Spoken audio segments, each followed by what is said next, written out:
All right. And I'm really pleased to introduce to you today our facilitator, Shaylin Farnsworth. She is the News Literacy Project's Senior Director of Education Partnership Strategy. She has over 20 years of experience in education.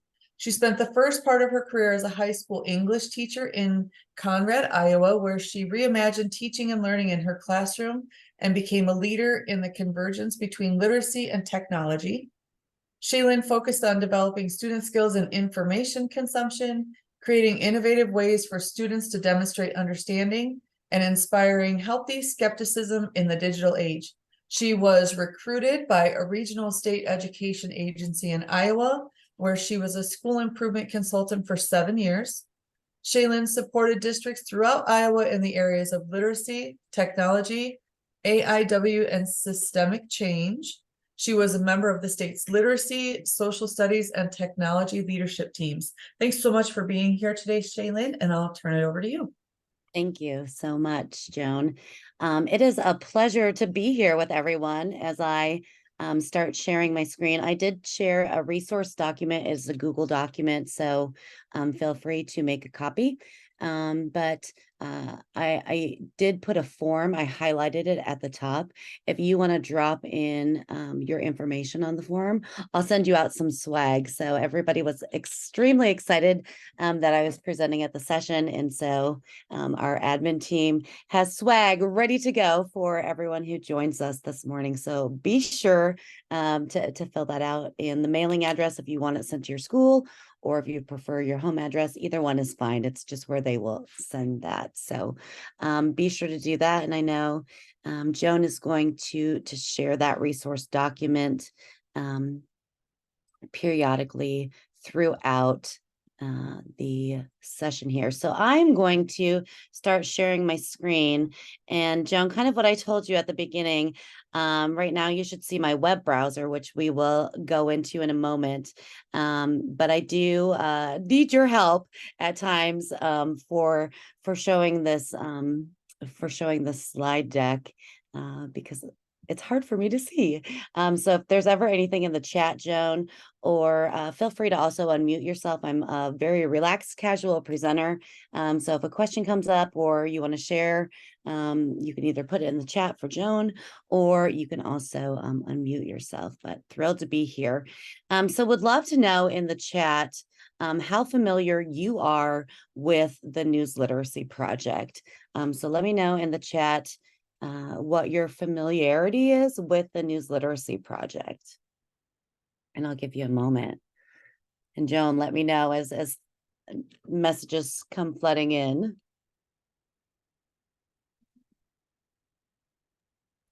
Sure will. We have completely unaware, so it's brand new to some folks, not familiar at all, but excited to learn.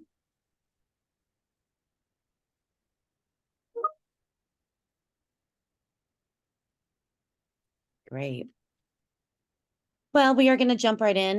Like I said, Shaylin from the News Literacy Project, and we were actually founded in 2008. In fact, when I was in the classroom, I used some of the first iteration of the educator resources and programs with my own students.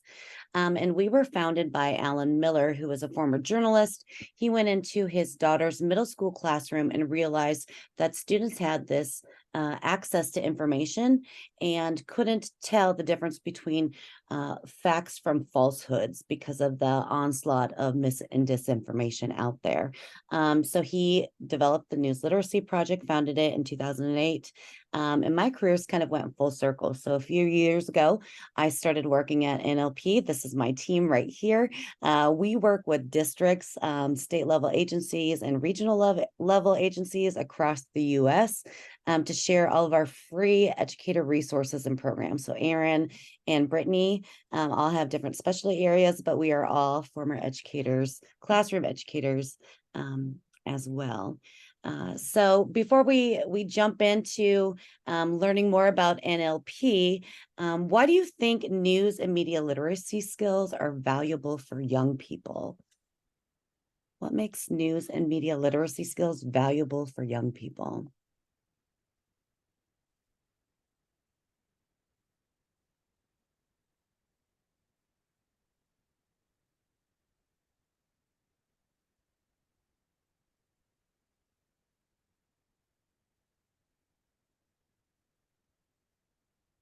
Leslie says, learning to filter information since there is so much out there. Learning about biased information. They need truth in news to be good citizens.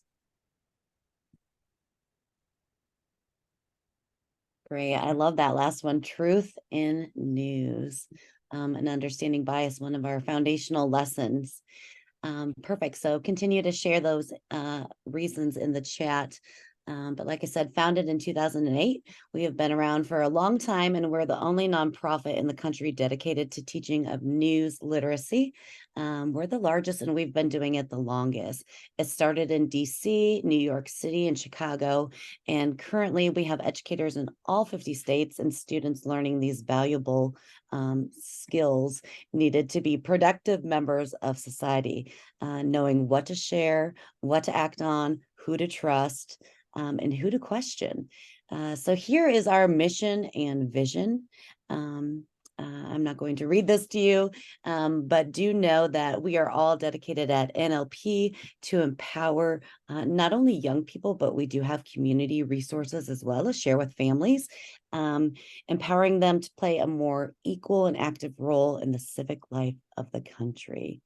So lots of great resources. And as I said before, it is all completely free. There is no freemium. There's no cost associated with any of our programs and resources that I will highlight. Everything is completely free. So that's why I love sharing all of our free resources. We do believe young adults have the right to a news literacy education because information is the basis for civic literacy and agency. Two things are necessary for the survival of a healthy democracy: a free and independent press, and the ability to determine whether information is credible. And I think that's where the confusion lies within so many students is they view journalists in the field the same as influencers on TikTok, not realizing that journalists follow a set of standards just like we as educators do as well. That news literacy fosters equity and inclusion and empowers all students, including those who are historically marginalized in those communities as well. And finally, NLP teaches students how to think, not what to think. And so we focus on critical skills. We bring in current examples for you to use in your classroom, but those transferable skills that will help them identify AI, deep fakes, manipulated content, altered videos and photos, everything that they will be consuming online as they gather information throughout their lifetime. So I do want to start with an example of some of our resources, and this is a collection of TikToks. How many people have students on TikToks? Or do we have any TikTok influencers in the crowd? Maybe you yourself are on TikTok. Let me know in the chat. How many people have students on TikTok?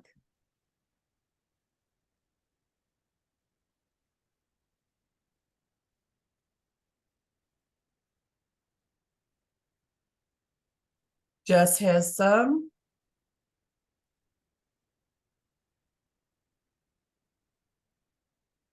Sherilyn says students for sure, and Sherilyn is on as well, hoping that students don't find her.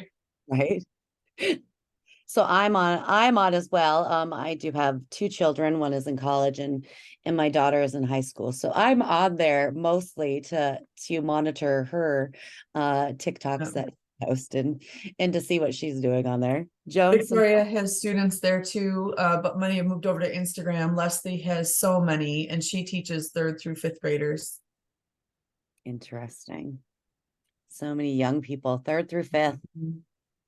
So this is a collection of TikToks, and we're going to play a game. I'm going to share a TikTok that we have in one of our collections, and in the chat, let me know if you think the example is an ad or not, news or opinion, evidence or not, and how do you know? What do you think gives it away? What clues would you highlight to students to let them know this is definitely an ad and here's what you need to look for? Again, this shows the currency, the relevance of our examples. And we start right at the foundations, identifying primary purpose and talking about credible evidence with students. So again, I'm going to share a TikTok. You can put in the chat if you think it's an ad or not for this next one and how you know. And then I will, after the TikTok is done playing, enlarge the text. So here we go. First TikTok. So this one you have to identify, is this an ad or not? And how do we know? What gives it away? What clues? Ad or not? The best and worst acne products. This is an absolute beast when it comes to treating acne. Your skin is not dirty, so scrubbing will actually make it worse. Benzoyl peroxide is one of the best ingredients to treat acne.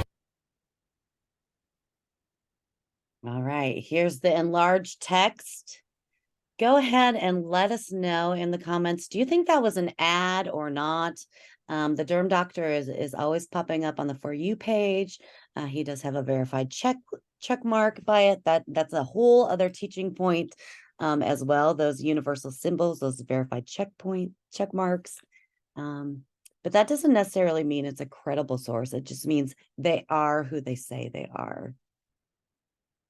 So what do you think, ad or not? And what would you point out? What would lead you to determine that if it was an ad or not an ad?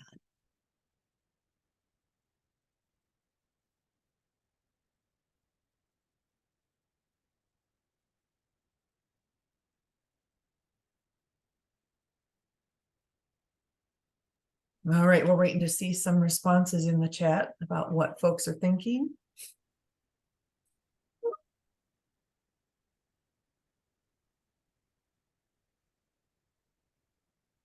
Product reviews means an ad. Ad, he stated a brand, and that is the best in his opinion. It's an ad.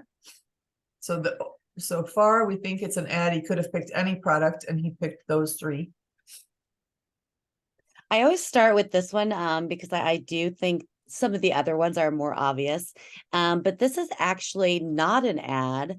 And I do have I love text pairing, so I have another Derm Doctor at the end, but he's a great one to share with students. This is actually a product review, as somebody mentioned. It's not a paid ad. He shares a variety of different products and shares which ones he feels are the best. In his later one, you'll see it is definitely an ad. He is a great one to share with students because he lets you know right up front with different hashtags, either ad or paid promotion, instead of burying it within the text. Some of those influencers like to bury it deep down, so you have to expand the text and see, but the Derm Doctor is a great one. He lets you know right up front if it is an ad or not. Victoria says the hashtag Sando Twist by is it AI? It's a question. Oh, I'm sorry, repeat that, Joan, again. Victoria's put hashtag Sando Twist by AI. I'm not familiar with that.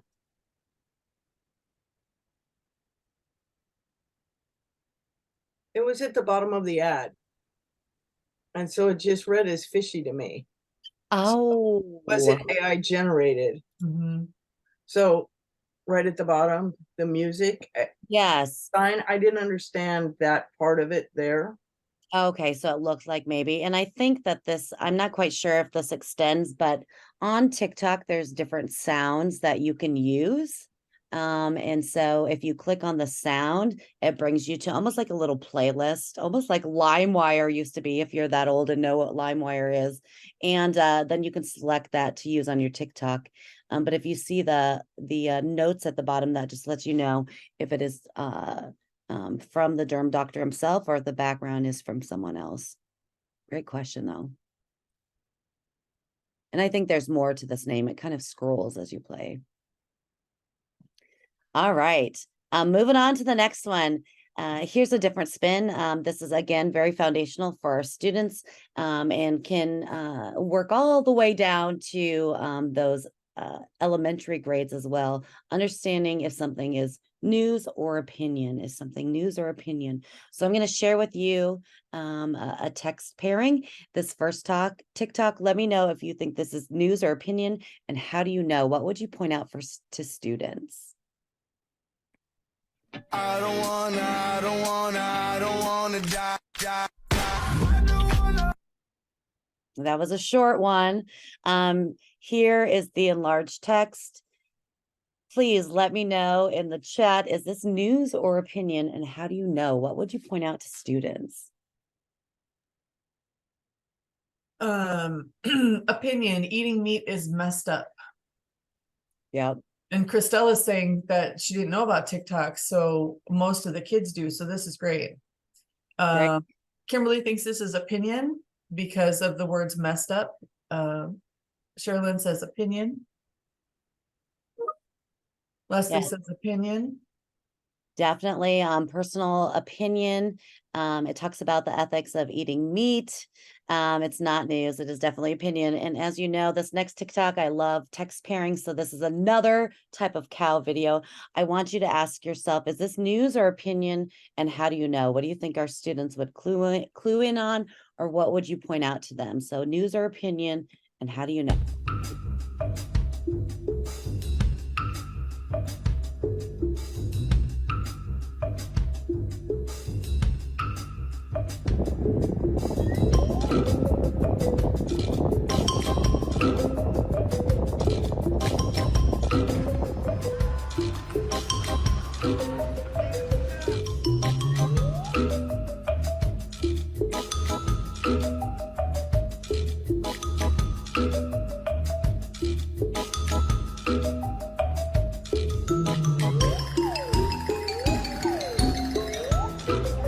They went into somebody's yard.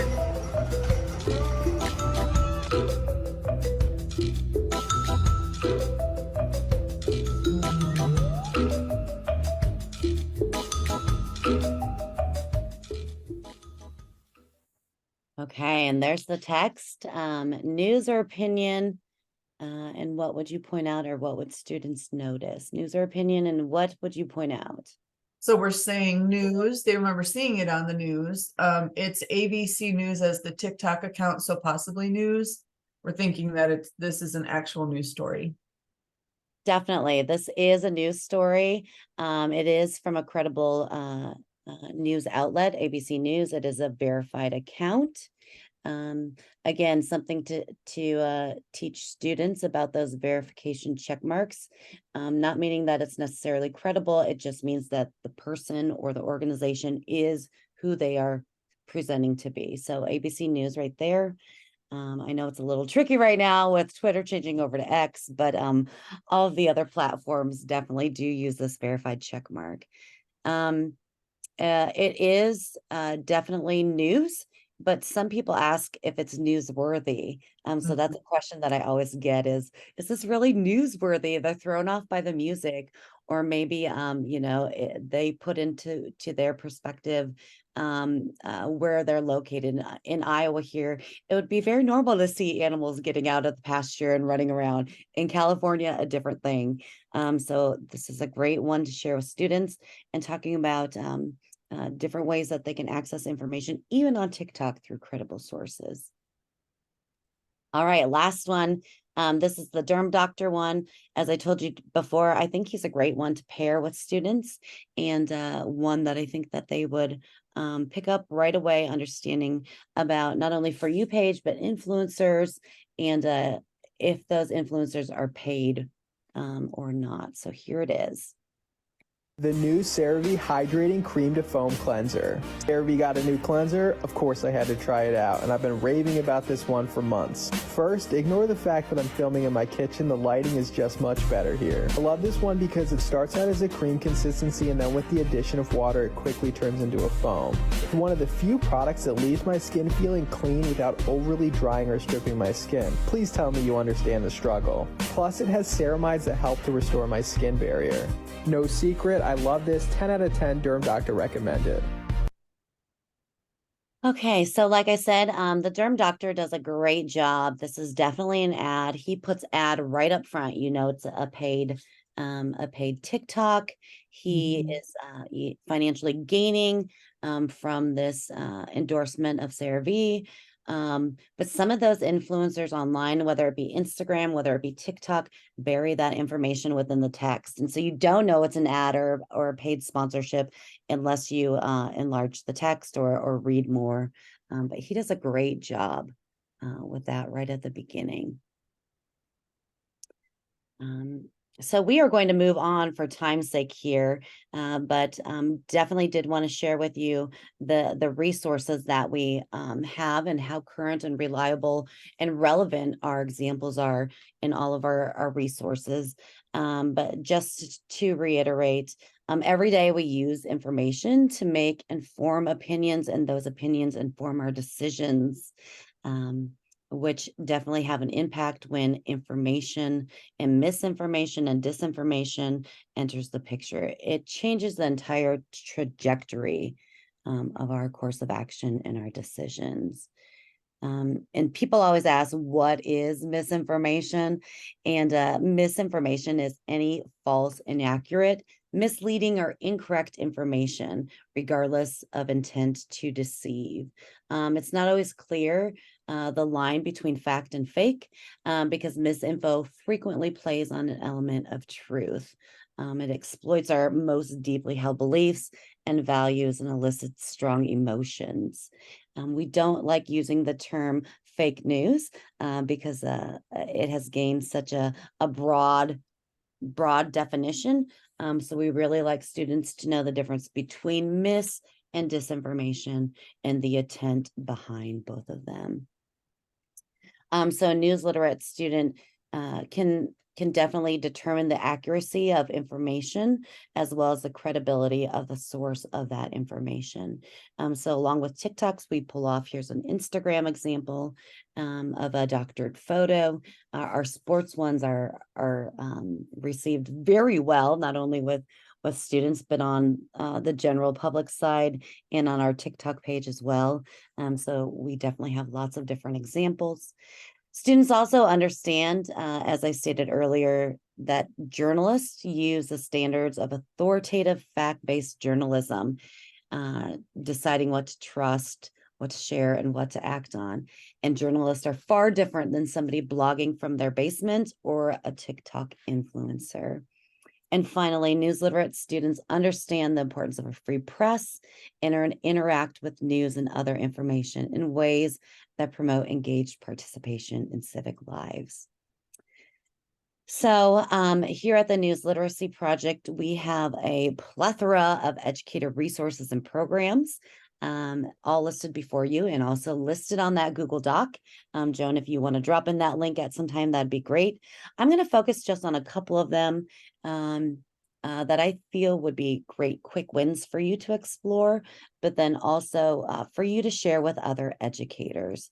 The first one is on Checkology, and Checkology is our flagship program. It contains our curriculum, all taught by subject matter experts. It's multimodal learning, so short videos, followed by formative assessment. You don't have to download any software, nothing on the computer. All you need is a browser. And it is, again, supplementary. And so it works across discipline and across grade levels. I would say about 5th grade on up. We do have some elementary resources that I'm going to show you in the moment in our educator resource library. But Checkology, I would say, is about 5th grade on up, depending upon your student. So I'm going to pause here to see if there's any questions. I'm going to stop the slide deck here. Joan, any questions that came up at the end? I don't see any questions yet, but Christella mentions she had a mentor teacher her first year that used video clips from things like Friends, The Simpsons, or other forms of media to demonstrate the 3 forms of rhetorical language. And when we analyzed the clips as a whole class, the kids really got it. Yeah, they love it.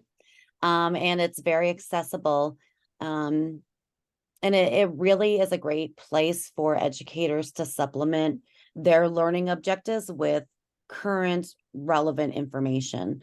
You all know that there's so many different social media platforms, different places where students can pull electronic information. And it takes a lot for educators not only to create lesson plans, to provide feedback, but then trying to stay on top of all of those examples. So we take a lot of that heavy lifting and provide you classroom ready resources. Victoria does have a question for you. Yes. Do students have to set up accounts, and are teachers connected to student learning progress? So, yes, but students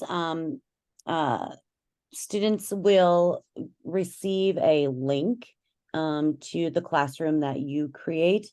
And it's just an individual link that they'll go right into your classroom. So they don't have to go to the website. It's just a link that you put on your LMS. And I do have some getting started guides, and definitely more than willing to help you get started. I did not pull it all the way back. If we do have time, I can show you how to register for account. But we do respect student information privacy and data. We are aligned to all of those federal and state guidelines. And every summer, all of our student information is deleted off the platform. Teachers' accounts remain, but we take great care in protecting student information and data. Shayla, Student, I'm okay. sorry, will you remind us what grades or ages this one is best suited for? Grades 5th and up, I would Okay. say. And We then, have can they register with Clever?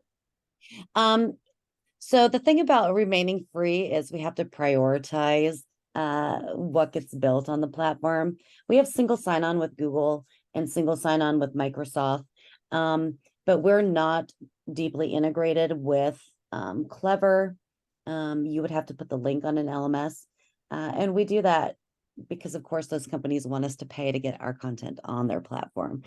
So we want to always remain free. Again, it's just a single sign-on with Google or Microsoft. And that's how you access the platform. But great question. Any other questions? Not at this time. Oh, Great. wait. Do we Okay. have access to assessments that we can use as formative to incorporate into Canvas? So our assessments are built into the platform, but underneath the resources, we do have the lesson guides, the transcripts, the answer keys. So you can either take the grades off of Checkology and export them and upload them, or I've seen other educators app smash and use, like an Nearpod, Google Forms. You could put it on Canvas. So if you wanted to count those scores in the formative assessment, you could definitely do it a multitude of ways. But you do get progress on Checkology itself that you can share with your SIS or LMS. Great, thank you. Okay, so this is what a teacher's account looks like. Again, I did put the link on the document. It reminds me a lot of Flip in that it has a big plus sign to create a class. When you create a class, it defaults to a foundational course, depending if you choose middle school or high school. As I said, we are definitely a supplementary curriculum provider. It is geared for 5th through 12th, but it is a nice collection of resources across content areas. So you'll see we have a bunch of different lessons. You and I would think of these as mini units. They take longer than a typical 45-minute class period. I did attach a lesson guide of one we're going to look at, but everything from being the editor to info zones, which I'm going to show you, arguments and evidence, to conspiratorial thinking. Here's a great one if you're a social studies teacher on editorial cartooning. And then we have a collection that we released last year of STEM resources, making sense of data, be health informed, and evaluating science-based claims.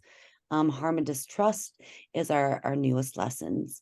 On top of that, we have short exercises, and exercises reinforce those learning objectives from the lessons up above. These you could complete in one class period. But again, the discussions are so rich, you may decide to do the one-to-many mode where you're projecting up on the large screen and students are discussing or sharing, and then complete the formative assessment on their own. So there's a variety of ways to use it. I'm also going to show you in a moment one of our exercises. It is one of my favorite ones. Again, helps lay that foundation right at the beginning of the year. It's the most recent one here at the bottom called Is It Legit? And it teaches students 5 steps. It's listicle in nature of how to evaluate online information. So again, a great short lesson that's you can have students do right at the beginning of the school year to help kind of lay that foundation. And finally, we have our fact checks challenges. These relate to our check center, which is a whole different part of checkology that we could dig into sometime. But the check center helps build those habits of mind for students to start looking at the credibility of online sources on their own and develop those skills and the questions needed to be savvy information consumers. This one, I'm not going to share anything out of this section, but you'll notice 2 of our most popular ones. Can you search like a pro? This is a Google search, teaches students Google search tips. It is our subject matter expert is Cindy Otis. She's a former CIA officiant, and she walks students through different search techniques. And this one, levels of scientific evidence, which I think is applicable across content areas. So you'll see I had them take off the scientific evidence because I just think evidence, it's fantastic for everyone to use. And this is taught by Dr. Kat, who's an epidemiologist on TikTok.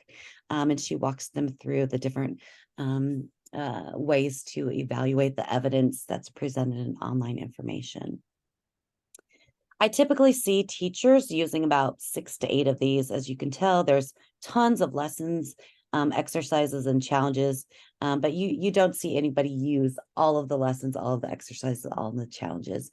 So it's tailored upon your learning objectives and needs, typically about 6 to 8 lessons and exercises. So before we dig into a lesson, I'm going to pause, Joan, to see if there's any questions. There's a little, there's a comment in the chat about partnering with Clark County School District. That there's requirements that the platforms be on the approved list. Right. And vetted by Clark County. So has this been vetted by Clark County? Do you know? Do you have a partnership with them? We may have something on file. I don't remember doing anything this year. So you can definitely reach out to me and put me in touch with your IT department to fill out those necessary paperworks, because my team's the one that does it. Again, we partner with districts from LA Unified to New York, so all the way across the country, and have a pretty robust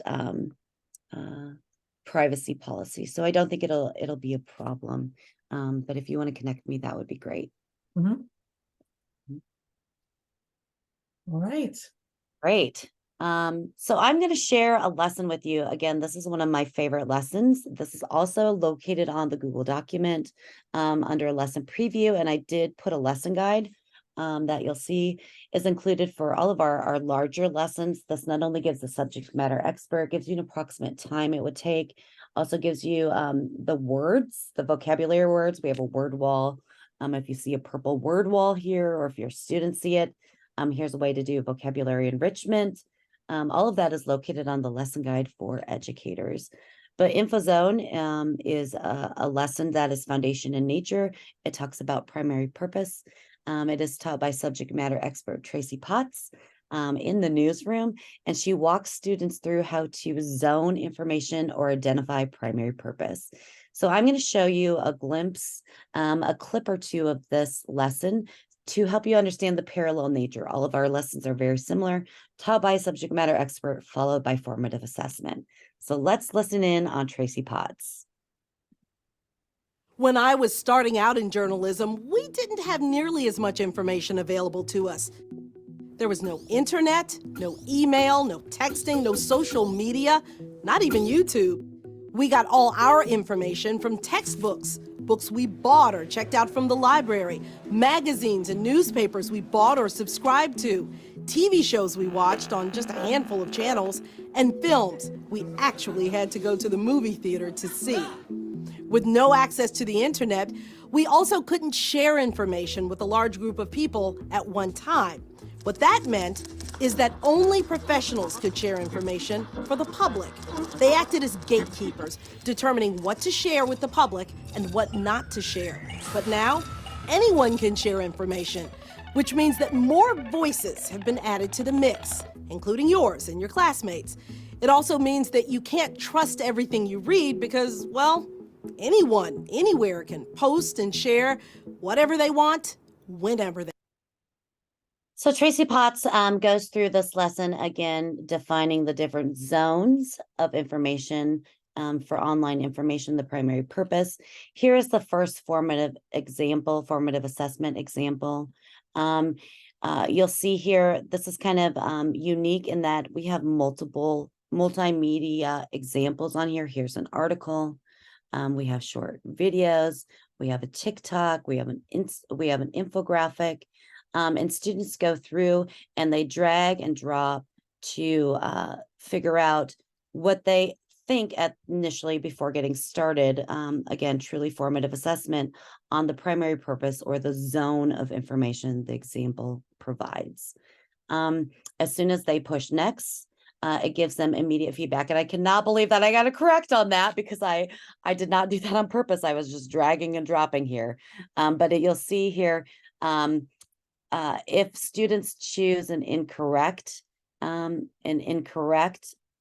result, it gives you a user retry. So it defaults to multiple retries for students, and it gives them immediate constructive feedback as well. So I'm going to pause to see if there are any questions about how our lessons are set up. Again, they're all taught by subject matter experts. They are aligned to not only ELA standards, but the C3 framework and GSS and the ISTE standards. So we try our best to make sure that they fit into those learning objectives that you have in the classroom. We do have one question. Are your lessons leveled to accommodate varied student comprehension levels? So most of our lessons are short video clips. We do have some examples that are text-based. We have transcripts.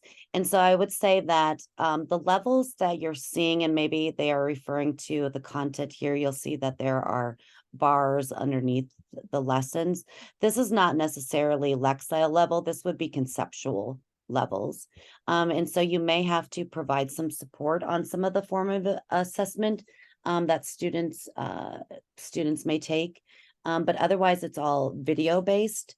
But you'll see this one on conspiratorial thinking has a difficulty level of 5, meaning it's for upper high school students because of the concepts, not because it is difficult text or a Lexile level. Great question. So this one is an example of the lesson guide that I attached also to the document. We make them Google Docs, so you can make a copy and keep it in your own drive. You can annotate it, but it tells you the objectives. It tells you that most of the assessment on this lesson is auto-graded, all of it actually. The subject areas that it's been aligned to, essential questions. It gives you the outline, the word wall. So this is a great place to start. And those are all found underneath our resource tab. Lesson guides are found underneath the resource tab, along with the transcripts that I was telling you about and the answer keys. Wanted to share one more exercise again, because this is my favorite one. It's called Is It Legit? It's taught by my coworker, Hannah. And Hannah was a former journalist. So you'll notice a slightly different quality in videos because she is recording it. But again, I think it is great foundational lesson. It is listicle in nature. She provides 5 different tips for students when evaluating online sources. And I think it is just relatable, quick, and provides those skills that students need right away to start out the school year. So let's listen to Hannah as she shares tip number 1. Okay, step 1 should be really easy to remember. Do a quick search. I know, it might sound like a no-brainer, right? But doing just one simple search can make all the difference and can often save you from even needing to do the other steps. Now, when I say search, I'm not talking about searching on social media. Be sure to go to a search engine like Google, Bing, DuckDuckGo, and see what other legitimate sources have to say about the news source you're evaluating. This is called lateral reading, a term first introduced by researchers at Stanford University. Journalists and fact checkers use this skill all the time to assess information online. It's a game changer. Let me show you what I mean. Recently, I came across this TikTok video about a dad reportedly helping his daughter practice ballet. Seems pretty fun and harmless, right? But I noticed this label at the bottom that said Russian state-controlled media. What? It was posted by an account called In the Now, which seems to post a lot of these feel-good type stories. But when I go to their profile, all I see is a bio that says, kindness is dope. I mean, agreed, it totally is, but that doesn't tell me anything about this account. So to find out about this source, the quickest and easiest thing I can do is open a new tab or hop over to Google to do a search. When I type In the Now in my search bar, I get a lot of results, but I really want the most credible sources. So I'm going to tweak my search terms and click the News tab to narrow my results. Other news sources clearly call its credibility into question. They say it's controlled by the Russian government and is connected to another source called RT. And hey, a quick search of RT gives us another clear answer. These sources are state-controlled and funded by the Russian government. That means they're not independent or free of government influence, and they can't be trusted as a credible source. So hey, while these videos may seem harmless, we need to be skeptical and critical of everything they publish. That's because state-controlled media doesn't exist to inform you.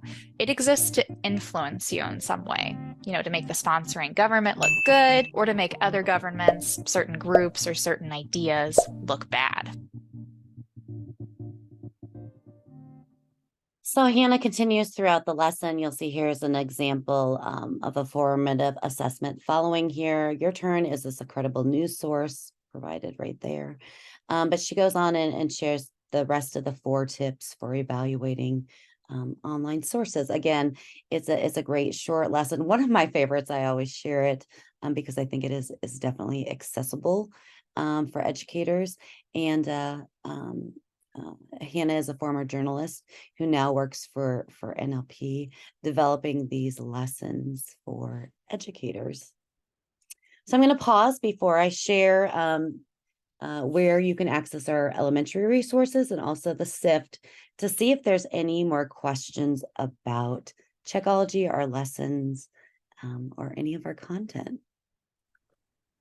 I don't see any questions yet, but I see that there's some great positive feedback. The essential questions align directly with the RACE's writing strategy that they use for their essays. So folks are excited about that, and that most students are very visual learners. So the videos are going to be great. Great. Thank you. Yes, it was funny when I first started at NLP, speaking with Alan, who was the founder, he really lucked out when he was starting to develop curriculum because he connected with Wiggins and McTighe.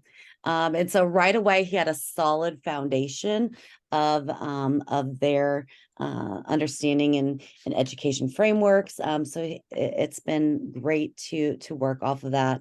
And then as you know, we're not only former educators, but then we bring in outside experts, not only for the content, but for the alignment and to provide support in different ways. So wanting to make sure it's quality resources for educators.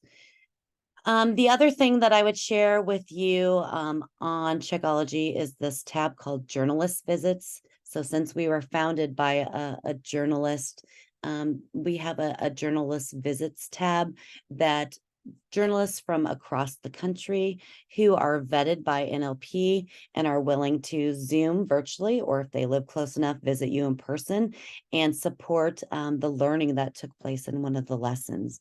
Everything from misinformation to sports reporting to conspiracy theories. We have crime reporters.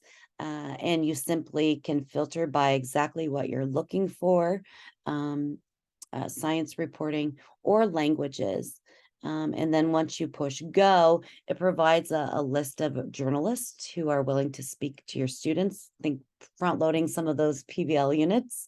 and are eager to share their expertise with students. So a fantastic way to connect your students with experts. Looking at this Google Sheet, you'll see not only Checkology, and I put a whole bunch of different videos on there, and the standards alignment. Here is our community, Newslet Nation. Please register and join to be up to date on our events and resources. But the two that I want to point out is the SIFT. The SIFT just started up this past Monday. It is our weekly newsletter, just for educators, that comes out once a week. And what that team does, it takes the previous week's mis and disinformation, puts it in a newsletter along with discussion questions, different mind mapping exercises, writing exercises, for you to use in your classroom that week. So the SIFT, again, this is a quick win. If you have colleagues who maybe are a little bit hesitant to jump on a platform, the SIFT is definitely something I would share with them, to have the newsletter delivered right to your inbox each Monday. And the other one that I wanted to show you was on our website. And this is how you would access all of our elementary resources. You'll see that we just partnered with Times for Kids. This is probably our newest elementary resource, Times for Kids. And we have the unit plan and the units available with our collaboration with Time for Kids. Probably the elementary resources will either stay downloadable or on Google slide decks and not on Checkology, just for accessibility and scaffold needs that teachers may have. But you can find our educator resources underneath educator tools and then the resource library. Again, we know that there is a need for resources for elementary. We have a collection of them. We continue to add some. The Time for Kids is our newest one. But if you look at our grades 4 through 6, although I feel that these could drop down probably to second grade. I've seen people use them in the second grade. We have different videos and we have some Google slide decks. I'm going to share with you my favorite one. This one called Is It Checkable? And this one was also really arrested. So this is a Google slide deck in which students look at identifying cues from an image that is shared with them and decides, is Elsa really getting arrested in this image, or how do we know that this is not really taking place? And so it invites students to understand those cues that give away credibility through the images that they view. So I know that was really quick, and I definitely want to leave a couple minutes for any sort of questions that there may be, Joan, in the chat. I know that we shared the Google resource document. My contact information is on there. Supporting educators, supporting districts, supporting DOEs, like we're doing with Nevada is what my team does. So we are definitely willing to support your district and your educators.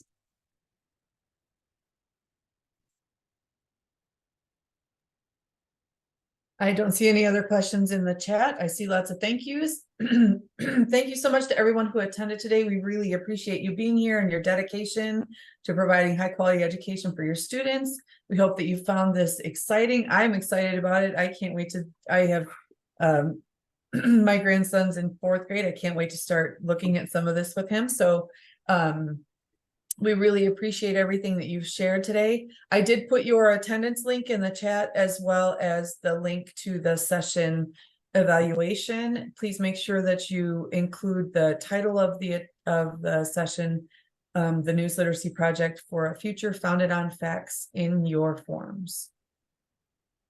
Great. Thank you, Tammy. Thank you, everyone, so much. Have a great day of learning. And Joan, thanks for helping me so much. It was such a nice treat to have you manning the chat for me and feeding questions. I appreciate you. You're welcome. For those of you who are attending the next session here, let me let you know what is coming up in our room. We will be hosting Get Your Students Fired Up with FinLit. So if you're looking for that session, you're in the right place. Thanks so much, everyone. Enjoy the rest of the conference.